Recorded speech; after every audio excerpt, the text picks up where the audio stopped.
நீங்க பார்த்துட்டு இருக்கிற இந்த இமேஜ் வைஃபை பார்க்கறதுக்கு எப்படி இருக்கும் அப்படின்றதுக்கான விஞ்ஞானபூர்வமான ஒரு பதிவு. நம்மளை சுற்றி எல்லாருமே வைஃபை யூஸ் பண்ணிட்டு இருக்கோம். ஒரு டிவைஸ்க்கும் ஒரு ரவுட்டருக்கும் நடுவில் wifi electro magnetic radio waves மூலமா டேட்டாவை டிரான்ஸ்ஃபர் பண்ணி தான் இந்த ஒயர்லெஸ்ஸான இன்டர்நெட்டை நமக்கு ப்ரொவைட் பண்ணுது. ஆனாலும் நம்ம வெறும் கண்களால் இதை பார்க்க முடியறதில்ல.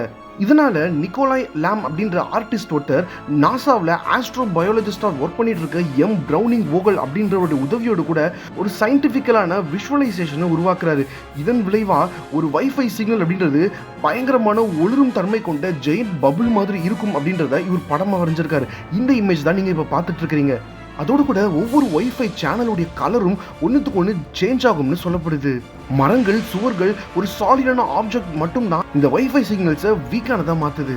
கொஞ்சம் கற்பனை பண்ணி பாருங்க, இந்த வைஃபை சிக்னல்ஸை நம்மளால் பார்க்க முடிஞ்சதுன்னா ஆஃபீஸ், வீடு, ஹோட்டல்ஸ்னு எல்லா இடத்துலையுமே கலரான ஜெயின் பபுள்ஸை நம்மளால் பார்க்க முடியும். இதை பற்றி நீங்கள் என்ன நினைக்கிறீங்க? இந்த மாதிரி இன்ட்ரெஸ்டிங்கான விஷயம் தெரிஞ்சுக்க மறக்காம சப்ஸ்கிரைப் பண்ணிக்கோங்க.